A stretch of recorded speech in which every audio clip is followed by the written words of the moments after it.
બનાસકાંઠા જિલ્લાના થરાદમાંથી મુખ્ય નર્મદા કેનાલમાંથી જમણા ગામેથી નીકળતી ઇટાટા માયનોરમાં પાણી બંધ થતા થરાદ અને વાવ તાલુકાના 7 ગામોની વિકટ પરિસ્થિતિ સર્જાઈ છે। ત્યારે નર્મદા વિભાગ દ્વારા પણ પાણી આપવાની મથામણ કરી રહ્યું છે। મુખ્ય કેનાલમાં પાણીનું લેવલ જળવાઈ રહે તો ખેડૂતોને સતત પાણી મળી રહે તે માટે નર્મદા વિભાગ દ્વારા કામગીરી હાથ ધરવામાં આવી છે। થરાદમાંથી પસાર થતી નર્મદાની મુખ્ય નહેરમાંથી ઇટાટા માયનોર કેનાલમાં છેલ્લા 15 દિવસથી પાણી ન આવતા ખેડૂતો દ્વારા નર્મદા વિભાગને રજૂઆત કરાઈ હતી। જેના પગલે નર્મદા વિભાગ દ્વારા મુખ્ય કેનાલમાં બકનાળા મૂકી ખેડૂતોને પૂરતા પ્રમાણમાં પાણી મળી રહે તે માટે માથામણ કરી રહી છે। ત્યારે પાણીનું લેવલ ન જળવાતા કેનાલમાંથી પાણી માયનોર કેનાલમાં ન મળતા ખેડૂતો પારે મુશ્કેલીમાં મુકાયા છે। જો કે આ બાબતે નર્મદા તંત્ર દ્વારા પણ સતત કામગીરી કરવામાં આવી રહી છે। થરાદ વાવ તાલુકાના 7 જેટલા ગામોને મળતું પિયત માટે પાણી છેલ્લા 10 દિવસથી પાણી છોડવામાં આવતું નથી, જેથી કરીને ખેડૂતોની હાલત અત્યારે કાપરી થઈ જવા પામી છે। આ બાબતે જવાબ તંત્ર દ્વારા તાત્કાલિક ધોરણે જમણા ઇટાટા માયનોર 1 અને 2 માં સિંચાઈ માટેનું પાણી છોડવામાં આવે તેવી ખેડૂતો માંગ કરી રહ્યા છે। સવારથી એ બધા મેન કેનાલ અને જે અમારો ટેકનિકલ સ્ટાફ છે એ કન્ટિન્યુઅસ પ્રયત્નમાં છીએ જ આપણે। અને અર્લિયર આપણે એક પાણી આપણે આપેલું પણ પાછી ડિમાન્ડની ખાસ પાણીની જરૂરિયાત ઊભી થઈ છે તો પ્રયત્ન કરીએ છીએ। સવારે આપણે 2 પ્રયત્નો કર્યા, જે બકનલી જે ડાયરેક્ટ કરેલી છે આપણી ટાટા એમાં પ્રયત્નો કર્યા પણ શરૂ થઈ નથી, એટલે થોડો લેવલનો પ્રશ્ન આવે છે।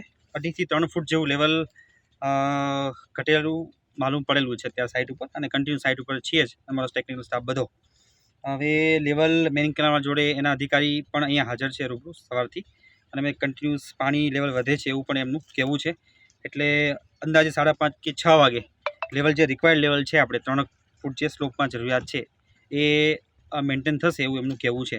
એટલે આપણે વેટ એન્ડ વોચ કરવાની વાત છે।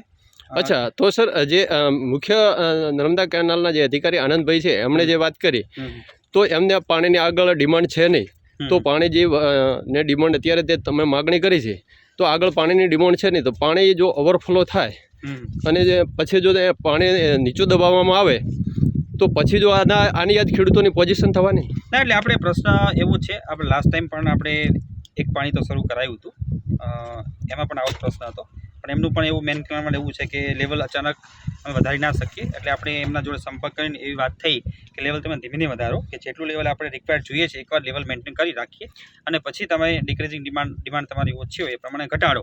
એટલે અત્યારે આપણે બકનળી એકવાર સક્શન હેડ ક્રિએટ કરી લેશે એ પૂરતું આપણે પાણીનું લેવલ વધારવા છે। હા, આપણી વાત રાઈટ છે કે બકનાળી પાણી અત્યારે ઉઠાવી લેશે, પણ પાછી 5 દાડા પાણી ચાલશે અને ખેડૂતોને પાછો પ્રશ્ન ઊભો થશે। મારો કહેવાનો મતલબ એ છે કે પાછો ખેડૂતોને આ પ્રશ્ન ઊભો થશે। એટલે આપણે કેવું છે ખેડૂત સાહેબ, ખેડૂત છે ને ટેટુડીના જેવી હાલત થઈ જશે। ખેડૂત આગો નહીં જઈ શકે, પાછો નહીં જઈ શકે, કાં તો ખેડૂતને બાંયધરીથી કહી શકો છો કે તમને પાણી કન્ટિન્યુ મળશે, નહીંતર તો જે ખેડૂત અત્યારે છે ખેડૂત પાણી લેશે અને એનું કોરવણ પિયત પાશે અને પાછળથી જો ખેડૂત દેવામાં આવશે અને ખેડૂતનો પાક પાણી ન મળે તો બળી જવાનો છે ના। એટલે આપણે ખેડૂતને જો એ જ રિક્વેસ્ટ કરીએ છીએ। અત્યારે આપણે રવિ સિઝન તો ઓલમોસ્ટ આપણે બધી ચલાવી સારી રીતે, રવિ સિઝનમાં બહુ પ્રશ્ન ક્યાંક અમુક ટાઈમે પ્રશ્ન આવે છે, પણ બાકી રવિ સિઝનમાં લગભગ જ્યાં સુધી મેં વિઝિટ કરી રવિ સિઝન સારી રીતે બધાની કમ્પ્લીટ થઈ ગઈ છે। એટલે આપણે હવે શું છે કે ખેડૂતોએ આ આપણો ઇટાટા ડાયરેક્ટ બકનળી એ રવિ સિઝન ચલાવવા માટે જ આપણે આયોજન કરેલું, અને રવિ સિઝન આગામી 15 માર્ચે ઓફિશિયલી અમારી પૂરી થાય। એટલે એ પ્રમાણે ખેડૂતે પણ થોડું આ સિઝન પૂરતું સમજવું જોઈએ કે અમે ઓલરેડી આયોજન નવું ગેટનું આયોજન કરેલું છે, એ થઈ પણ જશે એ બાંયધરી આપીએ છીએ, કારણ કે બીજી રીતે આયોજન કરશું ટૂંકમાં નેક્સ્ટ ટાઈમ આ પ્રશ્ન નહીં થાય। તો અત્યારે પૂરતું આપણે આટલું રિવિઝન ચલાવી હવે એટલું પૂરતું આયોજન કરે તો વધારે સારું છે, કારણ કે આમાં આપણે વધારે કોન્ફિડન્સથી કે સારી રીતે પાણી આપીએ એવી બાંયધરી ના આપી છે। કારણ કે આ બકનળી કેવું છે કે હવે બધાને લેવલ ઓલ ઓવર જે કમાન્ડ આખો છે આ નર્મદાનો એ ઓછી ડિમાન્ડ બધાને થઈ ગઈ છે, કારણ કે હવે એટલું બધું જે રવિ સિઝન પ્રમાણે ડિમાન્ડ હોય એવી ડિમાન્ડ ના હોય, એટલે એ પ્રમાણે આખું મેન્ટેન લેવલ પહેલાં જેવું જ્યારે રવિ સિઝન સ્ટાર્ટિંગમાં થાય એવું ના થાય।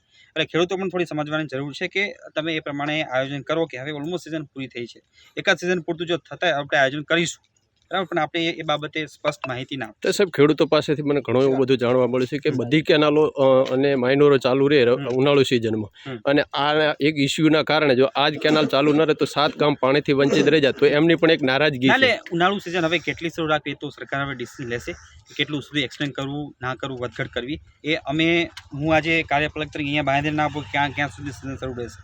એટલે એ મીડિયા પત્રકાર તમને માહિતી મળી તો પણ આપજો કે કેટલું છે એ પ્રમાણે આયોજન કરશું, પણ એ હજુ સત્તાવાર ઇન્ફોર્મેશન અમને મળી નથી કેટલા ટાઈમ સુધી શરૂ રાખવાની। અત્યારે તો અમારું આયોજન એવું છે 15 માર્ચે અમે રવિ સિઝન ઓફિશિયલી પૂરી થાય પછીનું આયોજનનું અમે આપણે ના કહી શકીએ. એટલે અત્યાર સુધી આયોજન કરો ખેડૂત, એટલું અમે આશા રાખીએ. એમાં ઈડાટા માઇનોર 2 એની અંદર છેલ્લા 10 દાડા થયા રાતકથી ખેડૂતો વાટ લીધા છતાં પણ પાણી કોઈ જાતનું મિલતા નથી. ખેડૂતો મોંઘા ભાવના બિયારણો દવાઓ ખર્ચા કરીને અમે એકદમ ખર્ચમાંથી ખલાસ થઈ ગયા હતા, છતાં પણ અધિકારીઓને વારંવાર ટેલિફોન રજૂઆત કરી છતાં પણ પાણી અમને રાતે 2-4 કલાક મળતું નથી. દાવશે તો મળે જ ન મળે, ક્યારે મળતું નથી, પણ રાતે મળતું નથી.